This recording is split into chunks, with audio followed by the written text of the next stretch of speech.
ஏதும் இல்லை என்ற கவலை இல்லை. துணையாளர் என்னை விட்டு விலகவில்லை. சொன்னதை செய்யும் தகப்பன் அவர்.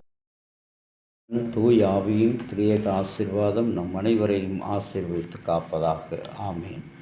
கிறிஸ்துவுக்குள் பிரியமான இறை மக்களே, இந்த நாளிலும் காலை நேர சிந்தனைக்காக யோசுவா 10ஆம் அதிகாரம் 12வது வசனம். இஸ்ரவேலின் கண்களுக்கு முன்பாக சூரியனே நீ கிபியோனிலும், சந்திரனே நீ அயலோன் பள்ளத்தாக்கின் மேலும் தரித்து நில்லுங்கள் என்று சொல்கிறார்.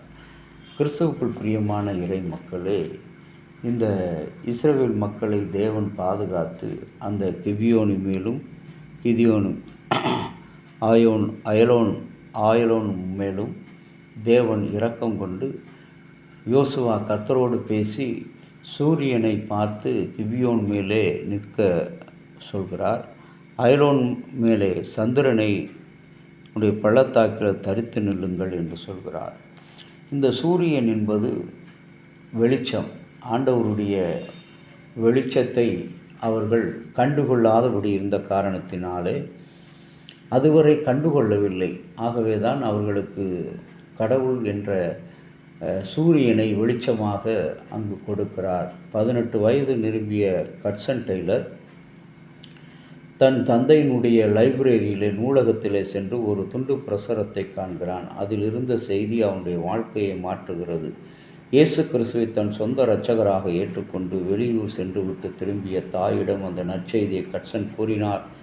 அவன் தாய், எனக்கு ஏற்கனவே தெரியும் மகனே என்றார். 10 நாட்களுக்கு முன்பு நீ நற்செய்தியை படித்த நாளன்று மதியம் முழுவதும் நீ தேவனுடைய மந்தையிலே சேர்க்கப்படுவாய் என்ற உறுதியை நான் தேவனிடமிருந்து பெறும் வரை உனக்காக ஜெபித்து கொண்டே இருந்தேன் என்று கூறினார். பெற்றோராக நம்முடைய பிள்ளைகளுக்காக எதிர்காலத்தில் அவருடைய ரட்சிப்புக்காக நான் ஜெபிப்பது நம்முடைய கடமையாகும். அன்புக்குரிய இறை மக்களே, கர்த்தருடைய கிருபை சூரியனாக இருக்கிறது. நற்செய்தி ஒரு சூரியன். இருளில் இருக்கிற ஜனங்கள் ஒரு பெரிய வெளிச்சத்தை கண்டார்கள் என்று சொல்லி இயேசுவின் பிறப்பை தீர்க்க தரிசனமாக உரைத்த அந்த நற்செய்தியின் வாசகத்தைப் போல கிபியோனுகள் மீது சூரியன் இருக்கட்டும்.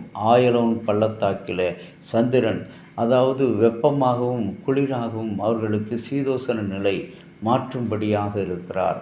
துன்பம் இல்லாமல் இன்பம் இல்லை.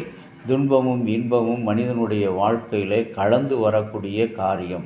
அவற்றை நாம் ஏற்றுக்கொள்ள வேண்டும், தரித்து கொள்ள வேண்டும். சூழ்நிலைகளுக்கு, அந்த சந்தர்ப்பங்களுக்கு ஏற்றபடி கடவுள் கொடுக்கிற ஒருவேளை சோதனையை கொடுத்தார் என்று சொன்னால் அந்த சோதனையை தாங்குவதற்கான பலத்தையும் கொடுப்பார்.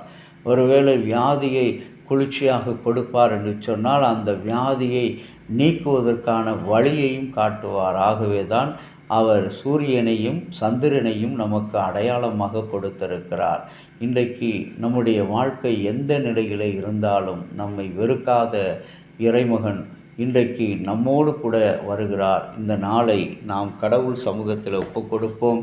இந்த நாள் நமக்கு இனிய நாளாக அமைய கடவுள் சன்னிதானத்தில் நம்மை முழுவதுமாக அர்ப்பணிப்போம்.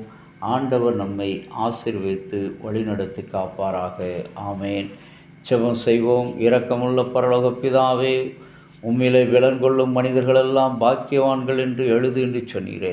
இதோ அந்த நாளிலே இஸ்ரவேல் மக்களை ஆண்டவரை மீட்டு கொண்ட ஆண்டவர் யோசுவா மூலமாக கிபியோனிற்கு சூரியனாக, ஆயலோனுக்கு சந்திரனாக வெளிப்படுத்தின ஆண்டவர் எங்களுடைய திருச்சபைக்கும் எங்களிடையே இருக்கிற ஏழைகள், நோயாளிகள், கிறிஸ்துவை அறியாத மக்கள், நடைபெறுகிற ஊழியர்கள் அனைத்துக்கும் நீ சூரியனாக சந்திரனாக இருந்து ஆண்டவரே இந்த நற்செய்தியை ஒளி வீச செய்யும். ஆண்டவரே, அறியாத இடங்களுக்கு நற்செய்தி ஆண்டவரே சென்றடைய உதவி செய்யுங்க.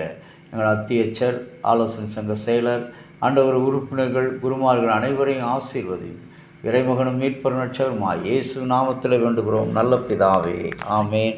தந்தையாகிய கடவுளின் அன்பும் மைந்தராகிய இயேசுனுடைய அருளும் பரிசுத்த ஆவியினுடைய நல்ல புறம் பாதுகாப்பும் உங்கள் அனைவரோடு இருப்பதாக. ஆமேன்.